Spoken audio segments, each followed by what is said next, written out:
Hello guys, my name is Kenton Park. Thanks for joining me again as I continue this video series where we go through the book of Proverbs. Chapter 1 took us 3 different videos to get through, but today's video we will be covering the entire chapter of chapter 2. So let's get into the text. Proverbs chapter 2 says, "My son, if you will receive my words and treasure my commandments within you, make your ear attentive to wisdom and incline your heart to understanding. For if you cry for discernment, lift your voice for understanding. If you seek her as silver, and search for her as a hidden treasure, then you will discern the fear of the Lord, and discover the knowledge of God. For the Lord gives wisdom, and from his mouth comes understanding and knowledge. He stores up sound wisdom for the upright. He is a shield to those who walk in integrity, guarding the paths of justice. And he preserves the way of his godly ones. Then you will discern righteousness and justice, and equity, and every good course. For wisdom will enter your heart, and knowledge will be pleasant to your soul. Discretion will guard you, understanding will watch over you, to deliver you from the way of evil, from the man who speaks perverse things, from those who leave the paths of uprightness to walk in the ways of darkness, who delight in doing evil and rejoice in perversity of evil, whose paths are crooked and who are devious in their ways, to deliver you from the strange woman, from the adulteress who flatters with her words, that leaves the companions of her youth and forgets the covenant of her God. For her house sinks down to death, and her tracks lead to the dead. None who go to her return again, nor do they reach the paths of life. So you will walk in the way of good men, and keep the paths of the righteous. For the upright will live in the land, and the blameless will remain in it. But the wicked will be cut off from the land, and the treacherous will be uprooted from it." Now in the first chapter we talked about the benefits and consequences of whether you choose or reject wisdom, and this one is kind of going along the same lines, however it kind of builds on it a little bit more. Notice at the beginning how it talks about the desire for wisdom, going after it. It encourages a level of desperation as we passionately pursue wisdom. Notice the first few verses. "My son, if you will receive my words and treasure my commandments within you, make your ear attentive to wisdom and incline your heart to understanding." So in that we are invited to hear wisdom, to listen attentively, and to receive it for ourselves. But then in the second part of verse 2 it says to incline your heart for understanding, and that is to dig deep for it, to internalize and search it out. And then after internalizing, we're to cry for it, to ask about it, to inquire about it, and search it out. And then afterwards we are to seek it, to pursue it with all of our hearts, as though somebody were to be pursuing treasure and wealth. Those 4 steps, to hear, to internalize, to ask, and to search, then in verse 5 says, "Then you will discern the fear of the Lord and discover the knowledge of God." And that leads us into the second point, which says that wisdom comes from God. Verse 6 says, "For the Lord gives wisdom, and from his mouth comes understanding." There's a passage in the book of Job that I want to turn to real quick that actually kind of builds on this, and I think it's a really cool passage.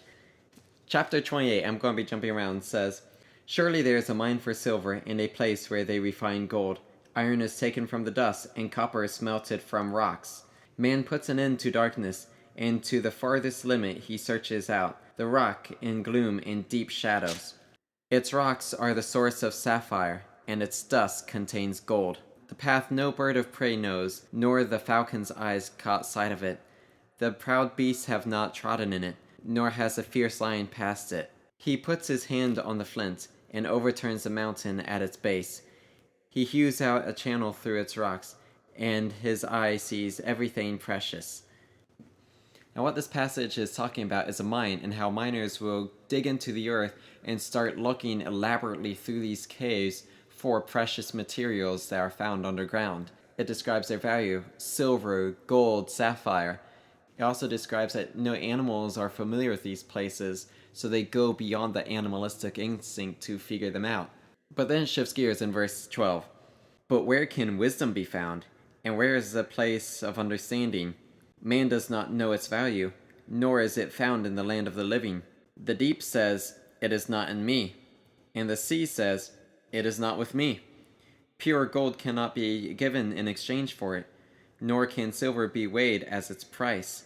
It cannot be valued in the gold of Ophir, in precious onyx or sapphire.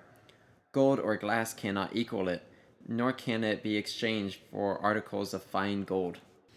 So what this is saying is, just as man pursues gold and silver by searching in the darkest places of the earth to find them, so too our souls must seek out a mind of wisdom and understanding. And that's then what's so cool about this passage in Proverbs 2 is that it says, "For the Lord gives knowledge, and from his mouth comes knowledge and understanding. He stores up sound wisdom for the upright." So it's like just as you have myths of dragons guarding the paths of gold and silver, you've got God being the guardian of these caves of wisdom and understanding. And the reason he guards these reservoirs of wisdom and understanding is to preserve the paths, the ways, the lifestyles of the righteous person.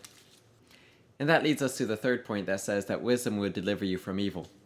Verse 12 introduces us to these deliverances of evil. It says, "To deliver you from the way of evil, and from the man who speaks perverse things." So the first evil that wisdom is delivering us from is an evil lifestyle. A lifestyle that just pursues all kinds of vain things and just leads to destruction. The second evil that wisdom delivers us from is the evil of vain men. Notice verse 13 says, "From those who leave the paths of uprightness to walk in the ways of darkness." I find an interesting characteristic in these evil people that mentions, and that is why I think wisdom is delivering us from the third form of evil, and that is the pride of evil. Notice verse 14 it says, "Who delight in doing evil and rejoice in the perversity of their ways, whose paths are crooked and who are devious in their ways." There are people in the world who view evil as a form of sport, who will boast about the people that they've manipulated or the lies that they have gotten away with, who take pride in their ability to bargain even at the expense of the other person. For many men, a sense of pride is the number of women that they have slept with, and this would be a pride of evil that this is warning against.